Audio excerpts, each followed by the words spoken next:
Welcome to another community call. Today we are going to be talking about an amazing collaboration, a success story celebrating our network through one of its really inspiring, um, through one of its very inspiring projects, the LabStorm. We have with us today the initiators of the LabStorm project in Brazil from Casa Cariatura, Isac, and from Procomum, Victor. Casa Cariatura is based in Recife and Procomum is based in Santos. It was a project that started in 2023 in response to the floods at the time that has taken parts of the country and has led sadly, into many injuries.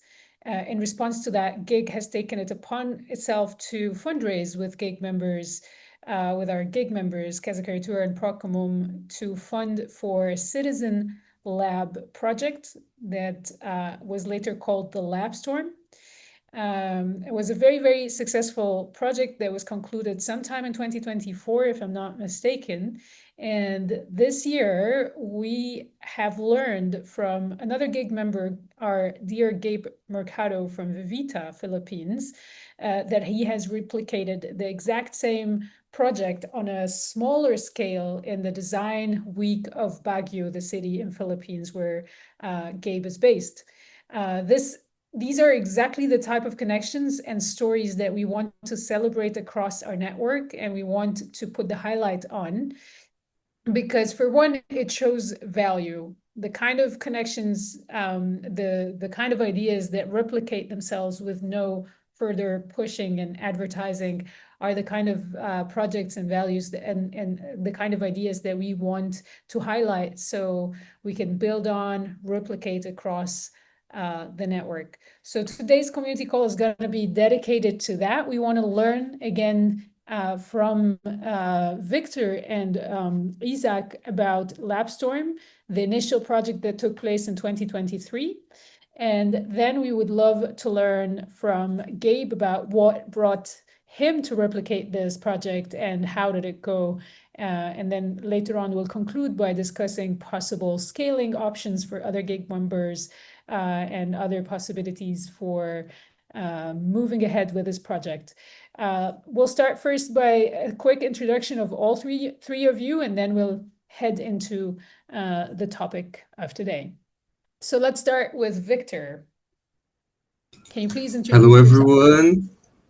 So happy to be here with you all. My name is Victor. I am a journalist. My journey is through free software movements. I'm an activist for free technology, all. I'm now as an innovation manager at Procomum, an organization that promotes the commons, and we use the citizen the citizen innovation as our main methodology. Thank you, Victor. Victor is based in Santos, Brazil, and is the innovation manager of Procomum. Isac, would you like to go next?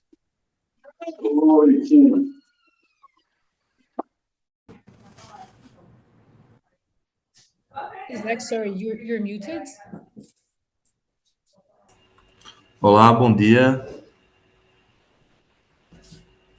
Me chamo Isac, sou arquiteto de formação e trabalho com projetos de inovação aqui na Casa Cariatura há 6 anos. Sou um dos idealizadores do projeto.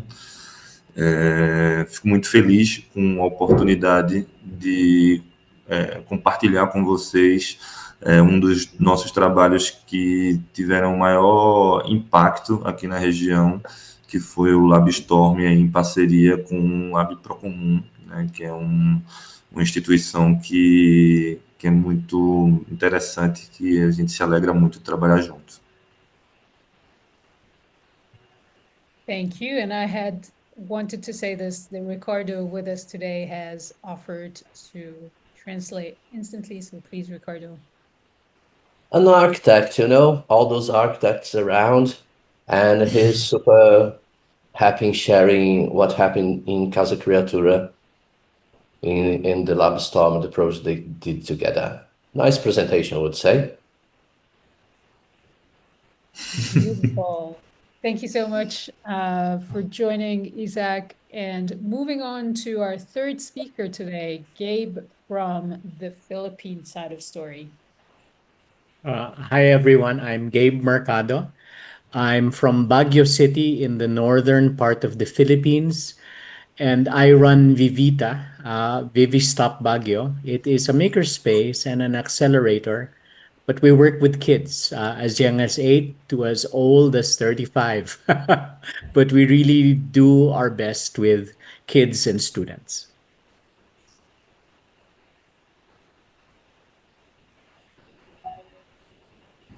Amazing. Thank you so much, Gabe. We look forward to learn from you very shortly. But let's start with getting straight into the story. So, Victor, can you tell us more? I know Procomum was one of the main partners and also leading on the fundraising efforts. Can you tell us more about the project? How did it start? Yeah. Yes, for sure. I would suggest for us to start with our main concepts of what is a citizen lab, and then we go to the storm lab. I will be very quickly, okay? So I will share my screen with you all. One second. Here. I'm not seeing you now, but you can interrupt me anytime, okay? Okay. So let's go. Citizen Innovation Labs. We are going to talk about some fundamentals about what is a citizen innovation lab. So we're going to talk about institutions, citizen innovation, citizen laboratories, prototypes, and the commons, okay? First of all, we have this idea of the institutions where some ideas still has no name, they are just being created. And the world is full of potent forces that will not fit into some excludent formats, institutions from government, from companies, and even us, the organizations, we are not ready for ideas. So we are trying to create platforms, instruments, methodologies to connect the public power, organizations, institutions in general for more flexible forms of society. So we are talking about a tactical device. The citizen innovation, it's an idea that it came, I guess, 2008, more in Spain, where everyone faced the crisis and see collaboration as an alternative. So unlike market innovation, we are trying to seek knowledge in the ethics of sufficiency, while the innovation on companies, on even in government, are seeking for advantages, we are looking for solutions. So we are talking about technologies of ease, use, and replication. We are talking about technologies that are being developed in the encounter between professionals and amateurs, but from communities. We have this idea that just the people that suffer the problem, they have the best solutions. We just have to create a space for that. So in if in social innovation the protagonists are the experts, in citizen innovation we create an ambient where citizens are the protagonists, their practice and knowledge. Oh, this is in Portuguese, sorry. The Citizen Innovation Labs, it's a name for a lot of methodologies, spaces or times or events where we can co-create solutions, né? Where we use this idea of prototypes for creating solutions for real problems that people are suffering. So we like to explain that a citizen lab are institutions, modern institutions that are promoting the commons, the commoning, and people that are the commoners. So it's an environment of collaborative knowledge and productions that can use different methodologies where people are organized to develop prototypes. And for us, to prototype is to compose something tangible, né? That can be exhibited as a response, even if it's provisional. And for us, the prototypes are not important to build something or to have a material solution, but to affirm, to create, or to defend communities.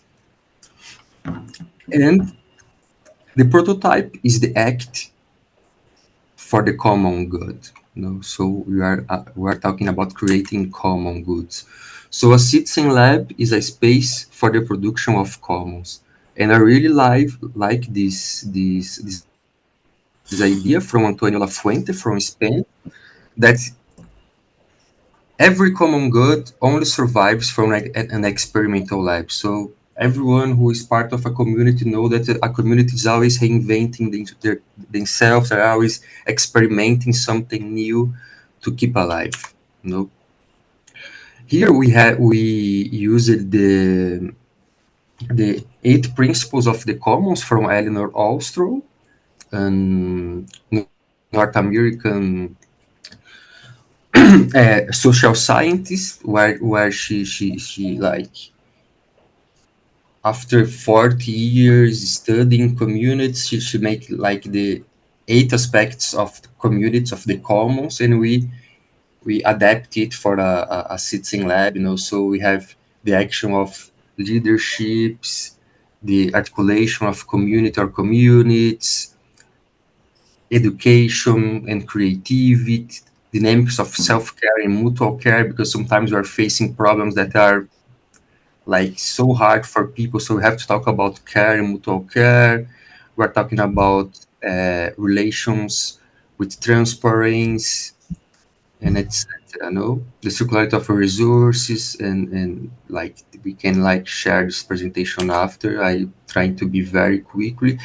And we also believe that organizations, institutions are facing, people are not trusting. This is like a lack on our democracy. So we think that all this idea of citizen labs can bring us to the co-production of public policies.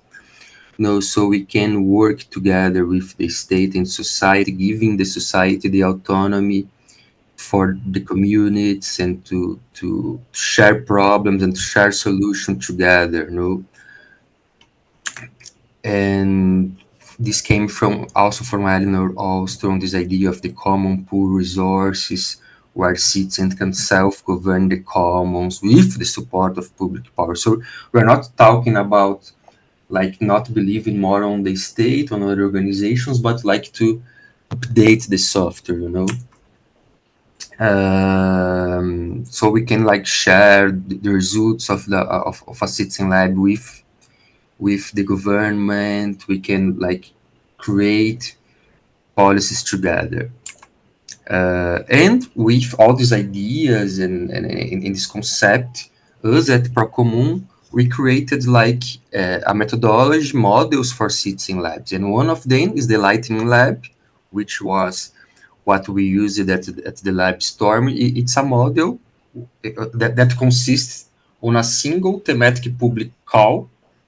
So in this was the flooding and the climate change, where participants can generate a solutions and group them around. So like we do an open call with a main theme, we select people that wants to collaborate with them, and like for 2 days people group each other on solutions, and then spend like 1 month developing the prototypes and then show the results.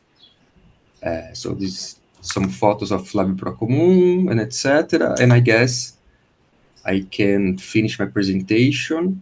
I done it very quickly. I'm sorry. Just for us to have the main concepts, the main ideas of what it's a citizen lab. Thank you so much, Victor. This is indeed very enlightening. It's worth noting that we have used this methodology, exactly the same methodology that you used during LabStorm for other projects that we were fundraising for. And basically, we were proposing also the same idea of a citizen innovation lab, somewhere where you can bring different people from different backgrounds together so that they could ideate together and find solution. And as you said, the best people to find solutions are those suffering from the problem. At least part of the input needs to come from there. Thank you Yes, for and yeah. all the idea is we are seeing how innovation has been used only for economic purpose, and we see all the government and democracy falling apart with lack of trust. So the main idea is how can we use all these collaboration methodologies that we use on free software, on maker spaces to create solutions for problems. No, so this is the main idea. Agreed. Thank you so much for sharing. I feel like I would love to get the full Brazilian story before we move on to Philippines, if Gabe, you're fine with that. So we would have a good insight into the whole project. And with this, I would like to give over to Isac, who has been the second implementing partner for this project. So one of the unique elements of this project, it was an intercity South-South collaboration. So both the city in Recife and Santos were collaborating also and sharing. Yes, So we'd love to know more about you Fadia. on that. So, yeah. I just forgot to mention that we are not used to do citizen labs about climate change and floods, but during a very tragic storm here, I guess it was 2020, one of our leaderships here, a partner from Procomum, he passed away during a flood.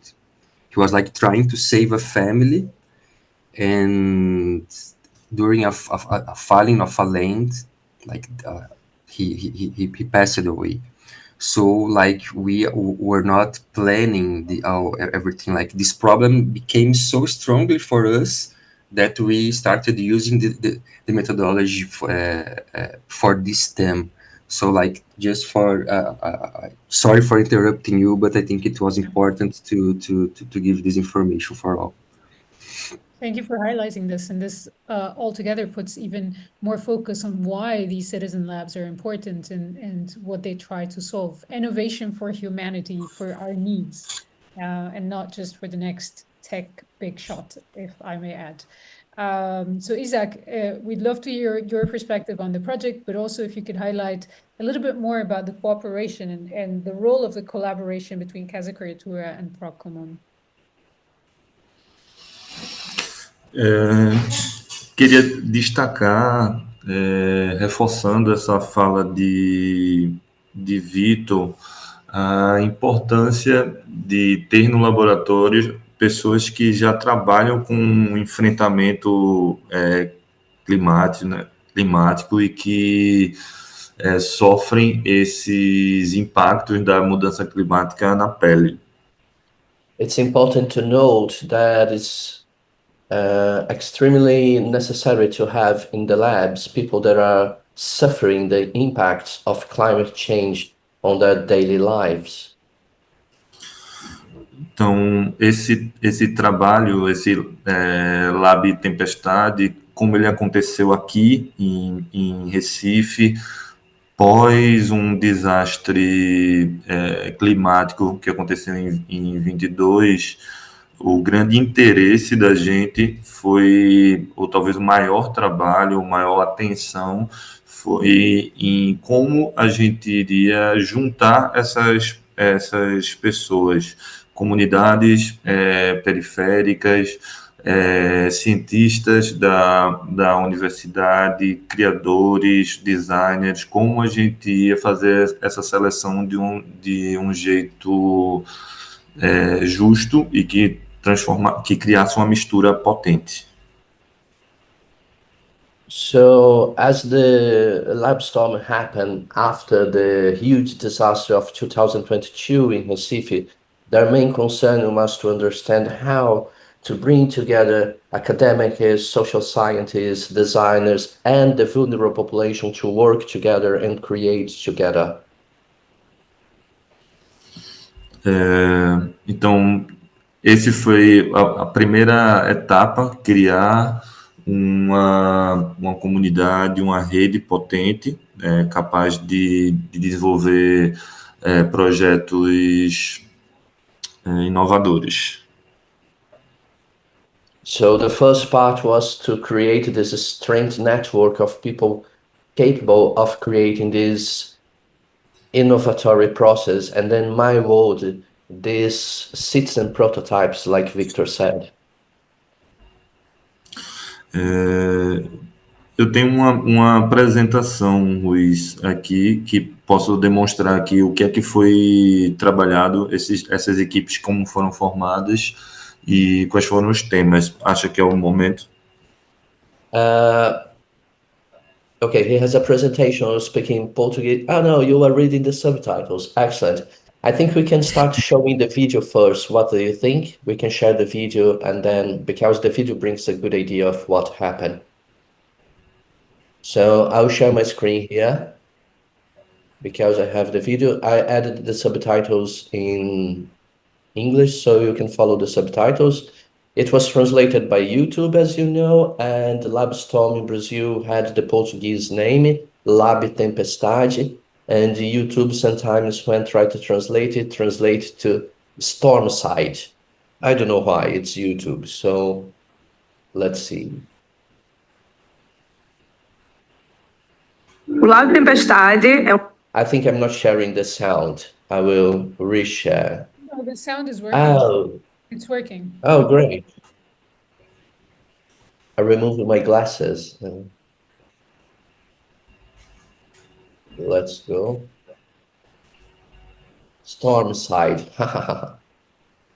O Lab Tempestade é um laboratório de ação climática que promove inovação cidadã. Então, cada pessoa traz os seus conhecimentos, os seus saberes, a sua experiência, as suas vivências e juntas pensam em soluções para diferentes comunidades. Pessoas de comunidades em situação de vulnerabilidade, representantes do poder público, de organizações sociais, das universidades, porque a ideia é juntar todo mundo, para construírem soluções para as mudanças climáticas aqui na região metropolitana do Recife. Cada participante trouxe um desafio diferente. Abrimos para um debate, onde foram trazidas várias reflexões, apontamentos. Como é que a gente faz com baixo custo? Como é que a gente faz com visão para o colega? E, paralelo a isso, fazer uma pressão governamental, porque o governo não anda em outro tempo. E a gente anda num tempo que é...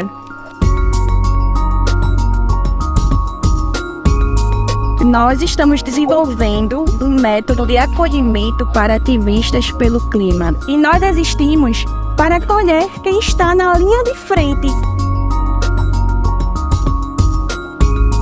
A ideia da gente é trazer uma casa guardiã a comunidades. Preservar e conservar, fortalecer um local de articulação comunitária. A gente considera como grande desafio desenvolver um dispositivo que seja impermeável para proteger bens em áreas de inundações, em áreas vulneráveis, enfim. Nosso grupo chegou numa ideia focada em um repositório de tecnologia periférica, um banco de dados inicialmente, que as pessoas possam acessar, pesquisar e também inserir as suas ações. Aqui a gente vai fazer um plano, né, de comunicação e adaptação para a mitigação das chuvas. Fazer com que essas informações cheguem às pessoas e informações que são informações diretas para o território.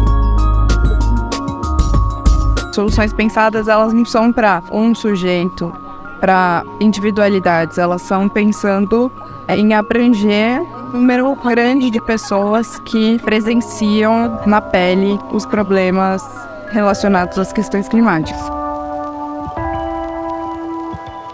Foi uma experiência muito rica, e rica no sentido de tantas pessoas com muita propriedade, né, nas suas áreas de atuações, estar presente em um único espaço, né, com um único objetivo.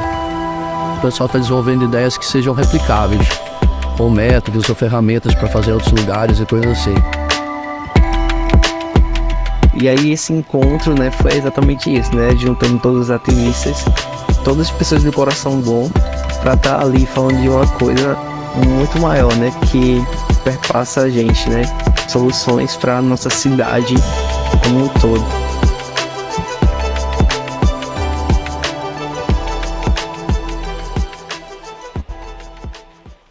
O Lago Tempestade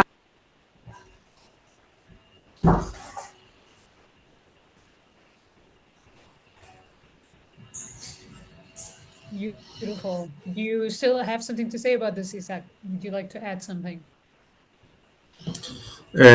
Sim. Essa experiência, né, do Lab Tempestade, ele queria complementar como é importante a gente ter esse espaço para prototipação. Agora na COP30, que está acontecendo agora em Belém, um dos projetos que foi o plano de comunicação, né, ele acertou, teve um desdobramento, vamos dizer assim, e fechou com o governo do estado para ser replicado em outras regiões aqui de Pernambuco, um plano de comunicação voltado para o desastre, né, os desastres climáticos. Então a gente percebe o quanto é importante, né, ter ambientes como esse para dar vazão a boas ideias, para que elas consigam ser desenvolvidas em outra escala, né? Então a gente vê esse projeto já trazendo bons frutos. It was so hugely important to have this space that one of the prototypes created, that was the group creating the communication plan to access the territories and bring information about everything around disasters. During the COP30, it made a partnership with the state government to integrate the public policies to be replicated all around the state of Pernambuco, where Casa Cariatura is. So it shows the importance that this space had in igniting this project that now it's part of a public policy. This is incredible. And just to add to what you're saying, Isac, like the LabStorm has been such a success. It's still continuing to inspire. And this is a huge reason why we're coming today, is because we want to talk about how this inspiration went all the way from Brazil to Philippines. So Gabe, can you lead us through it all, basically from the start? Just 1 second, Fadil. I just want to add one particular point here, two things. One about my gig side, how it was super cool to develop this project together with Victor and Isaac, and Juliana and Isa, and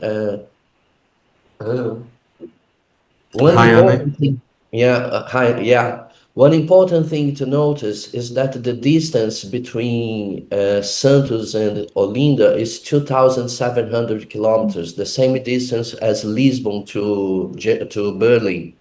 So they are completely different places, you know. Even the language that we speak is kind of different. The way we speak, so it was incredible cool to mix both space to work together and replicating this methodology that Procomum established some years ago, you know, and replicated in a completely different scenario. So that was my point here. It was super cool for Geek make part of that. And yes, please, Gabi.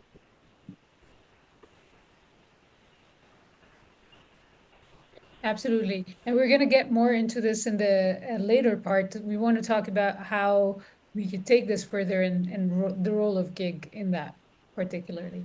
Gabe, please lead us through the whole Thank you. process. Thank you. I'd like to say that this started for us several months ago. Ricardo and I were in a community call, and we were talking, and the topic of LabStorm came up, and I said I would love to do that here in the Philippines, and I'd like to start by showing you our mini version, which we did in one day because we have no funds for this. We just did it ourselves. So we did this as part of Design Week. So I hope you can see this. This is from Facebook. Yes.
Okay, that is the video. Let me just stop that. And let me talk about Vivita and what we do. So I run a space called Vivita. We are in the Philippines. Hold on. And I shall show you. We are in the Philippines. And we work with Filipino youth as young as 8 years old as 35. And we're all about it in many different ways. We really work with citizens as well. We really bring design and design language and fast prototyping to the youth sector in particular. Now, where are we? We're in the Philippines, and you were talking about how far apart your cities are. I'll give you a clue about how far apart the Philippines is from Brazil. If you look over at the white point here, that is where Olinda is. If you look at the red point over here, that is somewhere in Bolivia.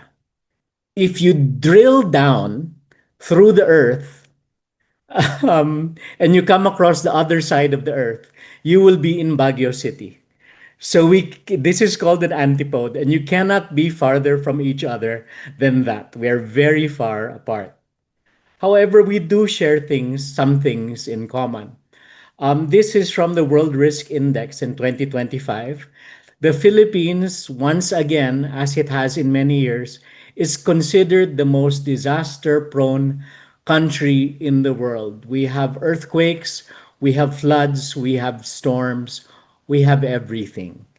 And it's a natural disaster, but it's also become a very human and political disaster. This flood, right now, we're in the middle of a lot of political turmoil and political trouble because some people from the government have been stealing money that was supposed to go to flood control. And it is a very, very big scandal. And there are widespread protests in the Philippines right now because of floods. And some of them go to ghost projects. This is how bad flooding can get. This was 2 weeks ago. In a city a few hundred kilometers from me, the flood rose enough to wash cars away. And that's the sort of anger that people have with the government having corruption for flood control and the disasters and the floods being very, very big in our country. But because we are Vivita, because we are a makerspace, we want to do something. We want to prototype something and not just complain. And that was the big idea that made me inspired with LabStorm. A little bit about me. So I run the makerspace, but I've been involved in a project maybe a decade ago, where we worked with communities to work on how to respond better during times of crisis. In the first 5 minutes of disaster, what are the skills and attitudes you need? And the approach we used was from theater. It was from a discipline called improvisational theater. And we called that particular program Heroic Improvisation. And I worked on that together with my friend, Dr. Mary Tiskevich, who at that time worked for FEMA, the US agency which responds to disasters. I have also, in the past, worked through improvisation circles with a fellow named Dr. Pablo Suarez, who used to head the Red Cross Red Crescent Climate Center.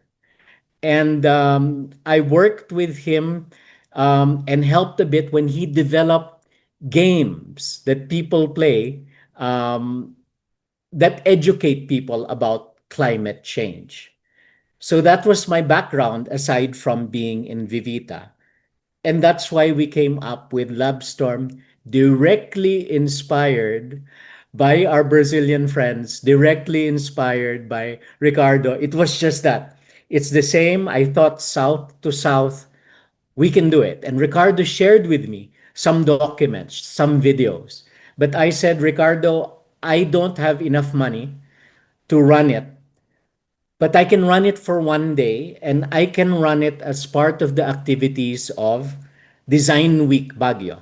Every year, we are the partner of Design Center Philippines to run Design Week. And I said, okay, I can run a one-day design jam inspired by LabStorm. So we gathered youth. We gathered around 12 youth, enough that could fit into our area. And we followed the principles of design thinking, empathizing with the problem, defining the problem, coming up with solutions, fast prototyping them and sharing them, and testing them against customer feedback, all in one day from 9 a.m. until 5 p.m.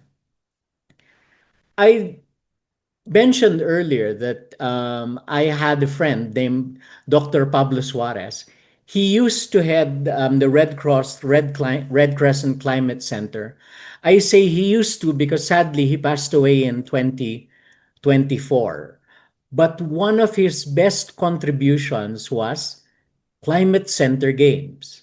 And you would actually be able to find it in the website of Red Cross Red Crescent Climate Center. And what's nice is that these are games that you can play. That this particular one that we played was called Paying for Predictions.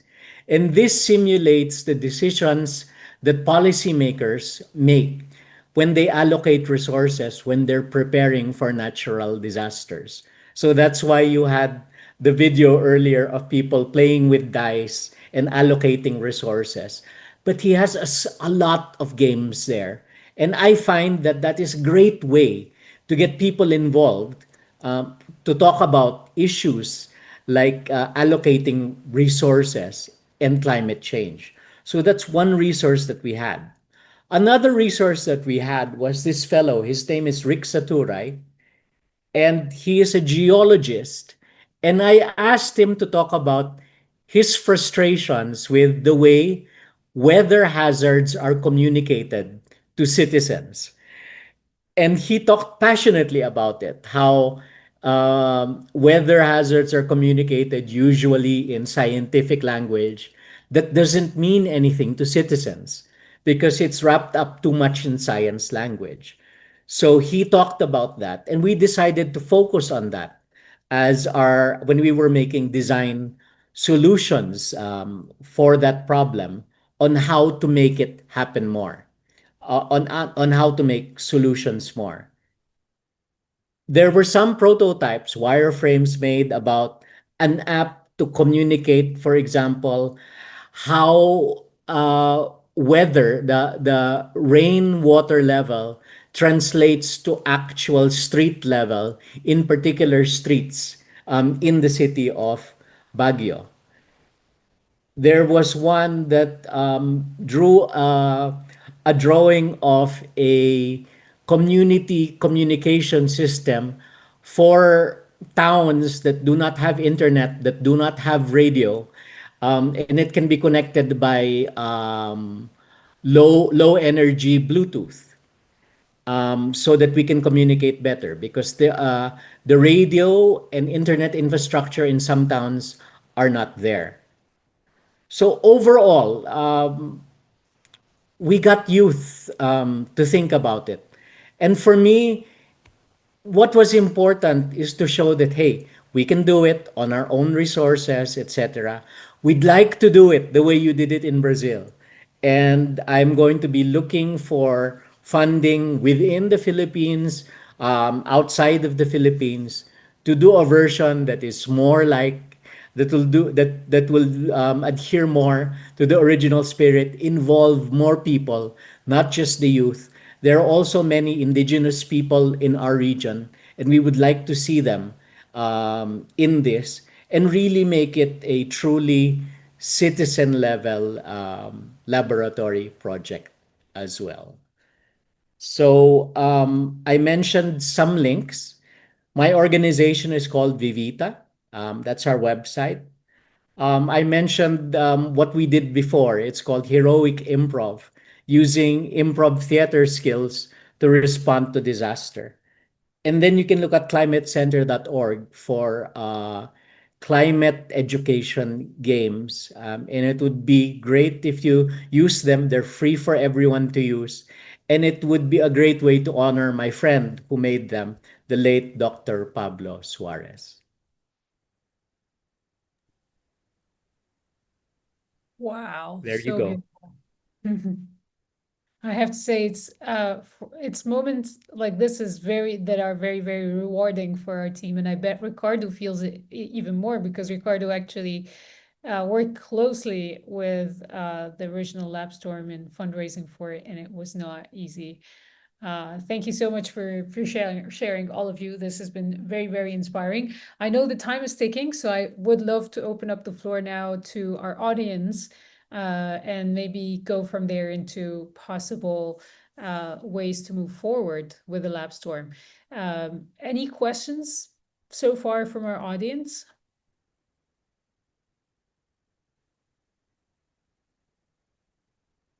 Then my question to would be like, who of the audience today, I see so many gig members are very active in their communities. Who would see themselves replicating the LabStorm, and what do they need for that? Or if they see a necessity for these storms in their cities or their towns?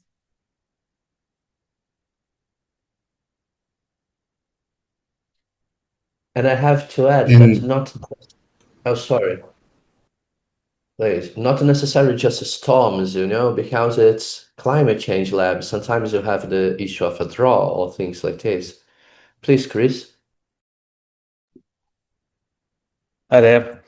So I must confess, I'm not a geek. I sneaked in here because a good friend of mine, Christian Döring, he invited me to join because I've been working on floods and flood risk management. I'm based here in Berlin, in Germany, and we had a major flood in 2021, was one of the largest floods in German history, with lots of people dying.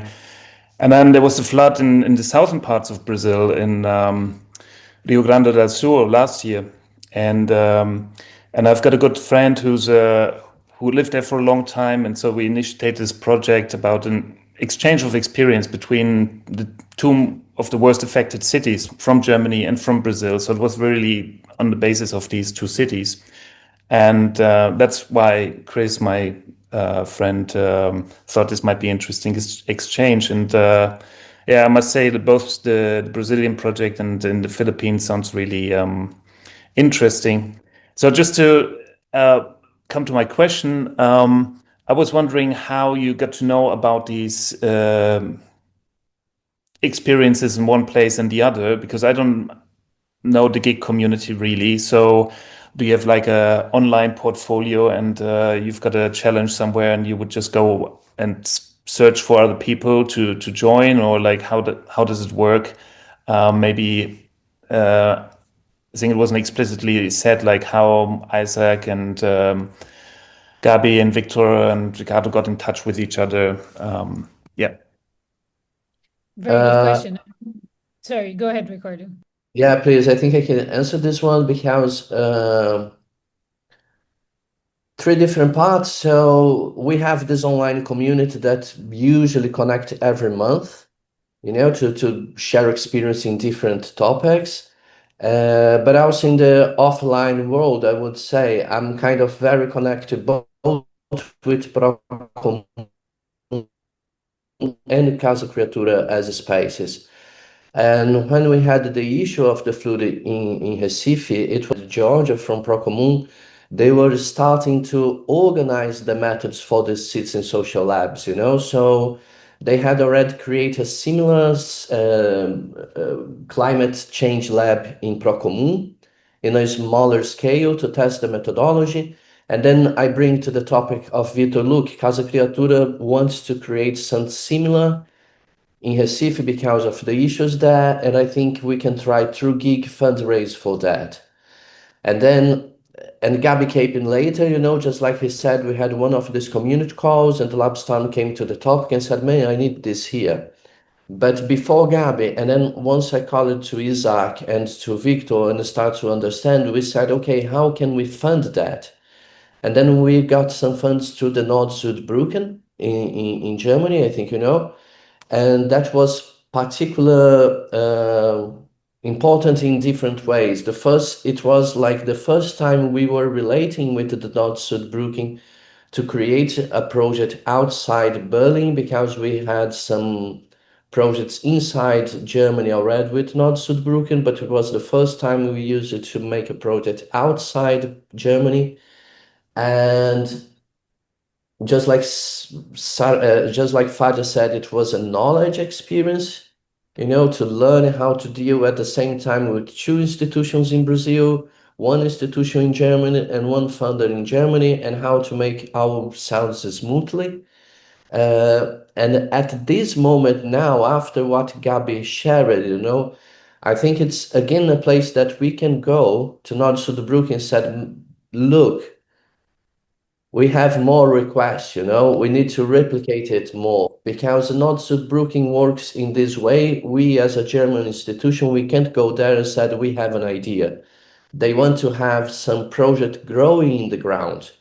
And this is clear what is happening here, people in the ground are trying to updating, upscaling or whatever. So, and this came to my mind after Gab's talk, that Nord-Süd-Brücken must support a version of this in Philippines and must support a version of this in many different places, just because they were the igniters, you know. It's not because they are the funders, but they are the igniters of the project in Brazil. And why not ignite more projects around the globe with the same thematic?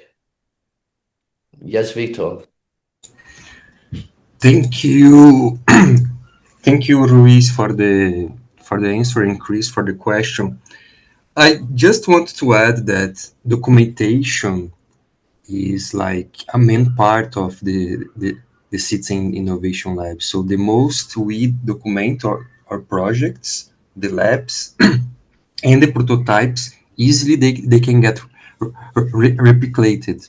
So just like free software, no? So we are like always trying to document everything that we can to suggest for people to replicate the ideas, the labs, and also the prototypes. So I insert some links like where prototypes can be replicated, and also our publications where the methodologies people can use it, and we can talk more about this. No?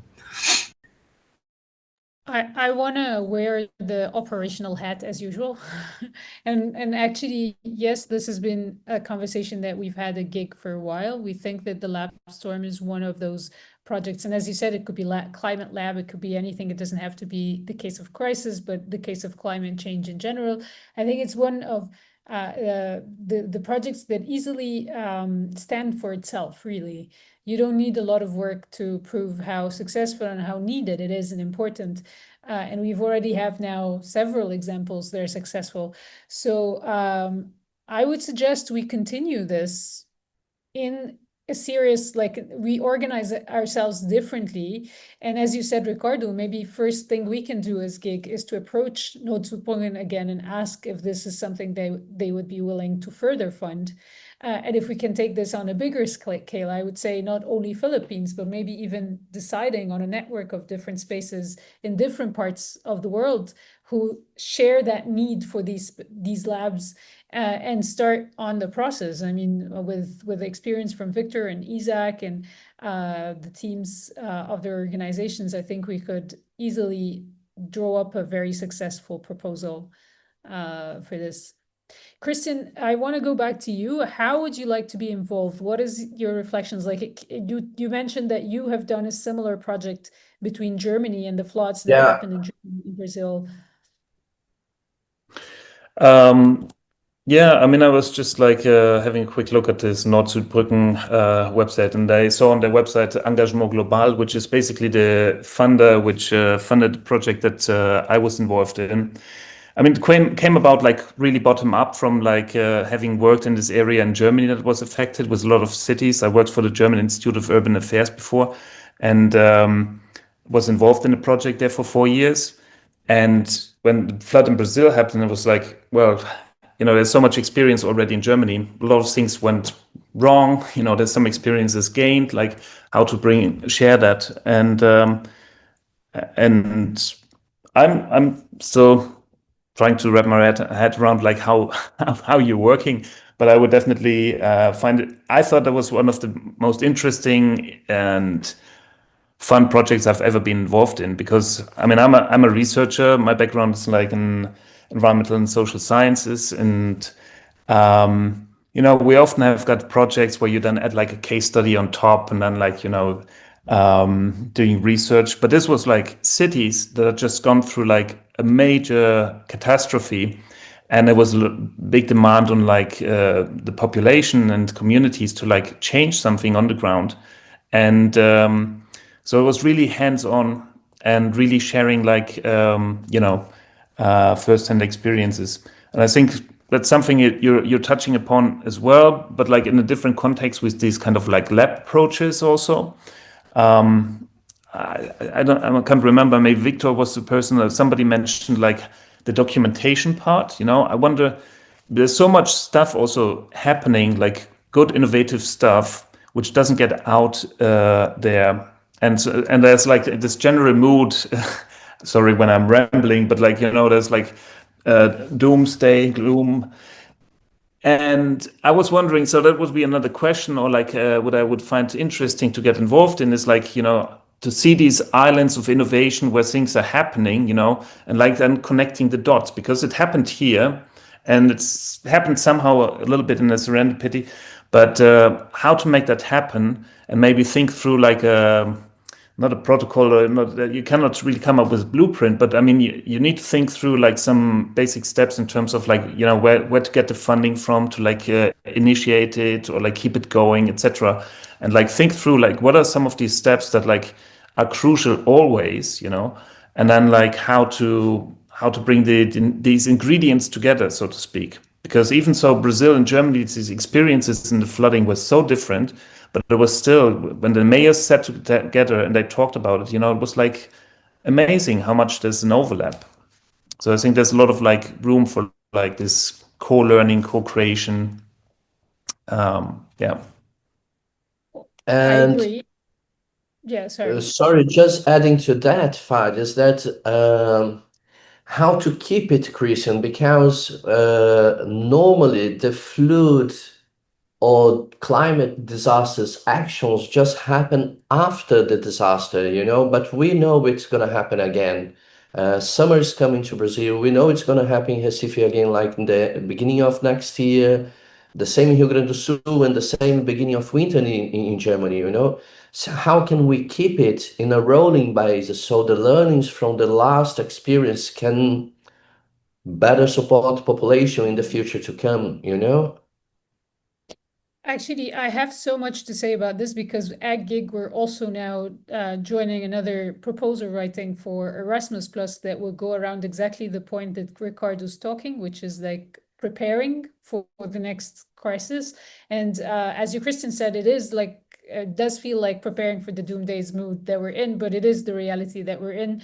So let me, because time is out and people are dropping by, and I would love to do another conversation of this, but maybe the next conversation could be more hands-on in terms of coming in and just talking about fundraising and possible ways in which we could move forward with all these experiences in this one amazing room. So I imagine we'd have Gabe, Victor, Isac, Kristen, Ricardo, and anyone else from this group who would like to join us, and just go straight into what are the funding possibilities out there, who are best, because as you said also, Kristen, there are so many resources that are out there, but it feels like it's not connected. So the next project could be even just connecting these experiences and these solutions somehow. Kristen, can you please post your email in the chat so I can get in touch with you? And also there's a repository of blueprints, you know. I think this is a good way to start, to have some fun to create this repository of blueprints, products, methods, situations, and this kind of thing is something urgent and in many languages, you know, because you saw the video was in Portuguese or it was in Filipino, and most of the population in the world doesn't speak English. So we need to have it in different languages as well. 100%. Let's wrap up the call because I see that we are above time. I want to thank everyone, really. This has been a highlight. We're approaching the end of the year. We've done so many inspiring community calls, and this to me is one of the top 3. So very much big thank you to the people who are on board of LabStorm, Victor, Isac, Gabe, and Ricardo as the initiator, also in the fuel that put that together. I very much look forward to connect you further. Have a lovely day, everyone. And thank you so much for joining. Bye-bye, people. Thank you.